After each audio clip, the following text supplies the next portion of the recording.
no one has ever escaped ADX Florence. Not once in more than 30 years. And that record has been tested by exactly the kind of men who had already proven they could escape almost anywhere else. One of the biggest named people there is the one that folks know the most now, and that's El Chapo. In July 2015, guards at Mexico's most secure prison watched Joaquin El Chapo Guzman step behind the low wall of his shower and never come back out. Under that shower was a hole. Under that hole was a tunnel roughly a mile long, with lighting, ventilation, and a motorcycle rigged to rails so he wouldn't even have to walk. It had taken his people months to dig, guided by construction plans of the prison itself, and it ended his second successful escape from maximum security custody in Mexico. So in 2019, when an American jury convicted him and it came time to lock him up for life, the United States had a very specific problem. Where do you put a man whose organization can buy guards, bribe officials, and tunnel through the earth? The answer sits on a windswept stretch of high desert about 2 hours south of Denver. It's called ADX Florence. And since it opened in November 1994, its record is perfect. Not one escape, not in over 3 decades, from a building deliberately stocked with the men every other prison failed to hold. As long as it continues to stay open, no one's getting out, because that security is too tight. The Unabomber spent years here. So did the FBI agent who spied for Moscow, the Oklahoma City co-conspirator, the Boston Marathon bomber, the architect of the 1993 World Trade Center attack. Men with followers, money, organizations, and in some cases, proven histories of getting out of places they weren't supposed to get out of. That record isn't luck, and it isn't just guns and guard towers. It exists because ADX was designed backwards. Instead of asking how to build a strong prison, its planners asked a colder question. What does every successful escape actually require? And then they set out to delete each ingredient one by one. Think about what El Chapo's tunnel needed. His people needed to know exactly where his cell was. He needed time unobserved. He needed to communicate with the outside in detail repeatedly. Every famous escape in history needed some version of those same 3 things: knowledge, time, and communication. ADX is what you get when someone tries to engineer all 3 out of existence. The reason anyone tried starts with a single day at another prison. October 22nd, 1983, the federal penitentiary at Marion, Illinois. Then the toughest federal prison in the country, home to its most violent men. That morning, an inmate named Thomas Silverstein was being escorted down a corridor in handcuffs by 3 officers. Escorted, restrained, inside the most controlled unit in the federal system. It didn't matter. Using a smuggled key, he slipped his cuffs, pulled a homemade knife passed to him through another cell's bars, and killed Officer Merle Klutz. Hours later, on the same day, another inmate, Clayton Fountain, did almost the exact same thing, slipped his restraints during an escort, and killed Officer Robert Hoffman. 2 officers dead in 1 day. Both killed by men who were already under the tightest supervision the government had. The Bureau of Prisons drew a brutal conclusion from it. The vulnerability wasn't the walls.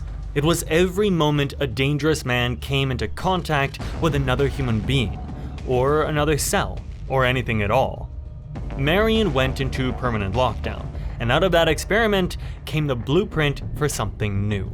A prison built from the first pour of concrete around the idea of near total separation. That blueprint became ADX Florence. Silverstein himself would eventually be moved there, held for years under a status the Bureau called no human contact. Decades of it, stretching back to the day he killed Klutz.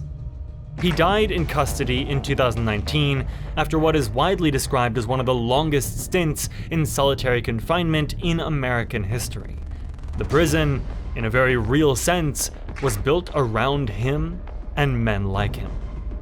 Walk through the design and you can see each old escape being answered. Start with knowledge. You cannot plan a route through a building you've never seen. At ADX, most prisoners are moved so rarely and through such controlled corridors that they never develop a mental map of the facility. Even the windows are part of it. Each cell has a single slit of glass, about 4 inches wide and 42 inches tall, deliberately positioned so a prisoner sees only sky or a wall. Never the terrain, never landmarks, never anything that would tell them where his cell sits inside the complex. A man can spend years there without knowing which direction the highway runs. El Chapo's diggers had blueprints and a target. The ADX prisoner can't reliably tell his own people which side of the building he sleeps on. Then, tools and time. The cells are about 7 feet by 12, and almost everything in them is poured concrete. The desk is concrete, the stool is concrete, the bed is a concrete slab with a thin mattress. The toilet and sink are a single unit. The shower is built into the cell and runs automatically, which quietly removes one of the oldest opportunities in prison life: the escorted walk to the showers. Meals come through a slot in the door. Prisoners spend around 23 hours a day inside, and when they do exercise, many do it alone in a bare concrete pit that has been compared to an empty swimming pool, under the sky, but seeing nothing of the ground around them. Beyond the cell, the building itself takes over. Over 1,000 remote-controlled steel doors segment the interior, so that a man who somehow got out of his cell would simply be standing in a slightly larger box. Past the walls, motion detectors, cameras, laser sensors, 12-foot fences stacked with razor wire, armed patrols, and dogs. A Justice Department fact sheet once noted the facility had the lowest inmate-to-staff ratio in the entire federal system. And the Bureau tested this design against exactly the people it was built for. One of them was a bank robber named Jack Powers. In 1999, according to reporting on his case, he broke out of federal custody using, among other things, a makeshift grappling hook. Over a building, over an electric fence, over barbed wire, gone for 2 days before he was caught. A genuine escape artist. He was sent to ADX, and in the years that followed, he never got anywhere near a fence. There was nothing to climb, no yard to slip away from, no route to even begin studying. So the walls worked. Physically, they still work. But here's where the story of ADX stops being a story about concrete. Because in its very first years, something did get out. Not a person, something arguably more dangerous. By the late 1990s, ADX Florence held 2 men federal prosecutors called the top leaders of the Aryan Brotherhood: Barry, the Baron Mills, and Tyler, the Hulk Bingham. On paper, both men were as cut off as anyone in the building. Movements controlled, mail screened, contact with the outside world stripped to almost nothing. And yet, in August 1997, at a federal penitentiary in Lewisburg, Pennsylvania, 1,500 miles from Florence, members of the gang received a letter. According to court records, it had come from Bingham's cell. The inmates heated the page over a flame, and hidden writing surfaced, signed with Bingham's initials. War with DC blanks. Within hours, 2 men at Lewisburg were dead, stabbed with handmade knives. Which raises the obvious question. ADX had been built specifically to sever men like this from the world. Their mail was being screened, their calls monitored. So how does a kill order travel from a locked cell in Colorado to a cell block 1,500 miles away without anyone catching it? The method that came out at trial was almost absurdly simple, and it wasn't the only one Bingham used.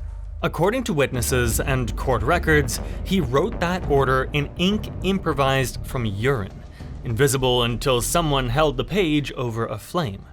Other orders, investigators said, moved the same way, hidden inside the ordinary phrasing of innocent-looking letters and disguised with an old handwriting cipher, A sensor reading them saw nothing but small talk. One Brotherhood member, Al Benton, testified he stabbed a man through the throat after getting a smuggled order from Bingham, written in invisible ink and carried more than 1,000 miles from a supermax cell in Colorado. The prison had been designed to stop bodies, tools, and tunnels. It had not fully stopped information. Prosecutors asked for the death penalty. The jury didn't unanimously agree, and both men got life. Mills never left. He died at ADX Florence in 2018, one day after his 70th birthday.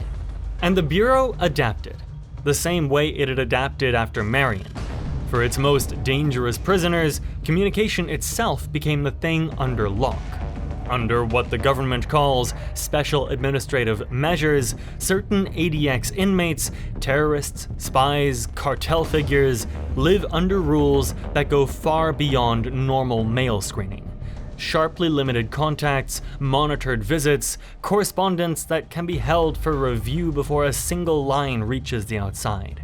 All of this control has a cost, and the record is honest about that too. Jack Powers, the man with the grappling hook, arrived with no documented history of mental illness. During his years in isolation, court filings and his own published accounts describe him mutilating himself repeatedly and attempting suicide. He became a plaintiff in a class action lawsuit accusing the Bureau of neglecting seriously mentally ill prisoners, a case the government eventually settled in part by overhauling mental health screening and treatment at the facility. Robert Hood, who ran ADX as warden from 2002 to 2005, gave the place a description that has followed it ever since. Not violent, not chaotic, but a clean version of hell. The prison that eliminated every variable an escape needs also eliminated almost everything a human mind needs. Which brings us back to the man in the shower in 2015. El Chapo arrived at ADX Florence in 2019. The man whose first escape in 2001 got him out of a Mexican maximum security prison, by the official account, hidden in a laundry cart, though investigators later questioned how much inside help that story concealed, and whose second escape required a mile of engineered tunnel, now lives in a concrete box he cannot map, in a building he has never seen from the outside, under communication rules designed after the government learned what a determined man can do with a letter. His lawyers have complained about the conditions. What they have never claimed is that he's getting out. That is the real answer to why no one has ever escaped ADX Florence. Not because the fences are tall, plenty of prisons with tall fences have lost prisoners. Because every escape ever attempted, from Silverstein's smuggled handcuff key to El Chapo's motorcycle on rails to a war order written in urine, taught the system exactly which door to weld shut next. The building is a 30-year argument that if you remove knowledge, time, tools, and finally communication itself, escape stops being difficult and becomes something closer to impossible. So far, the argument holds. In more than 3 decades, every man who has left ADX Florence has left one of 3 ways. Transferred by the Bureau, released at the end of a sentence, the way Jack Powers finally walked out, or carried out, the way Barry Mills did. And for the men still inside, the outside world has shrunk to the one thing the designers allowed to remain: a slit of glass, 4 inches wide, showing nothing but sky.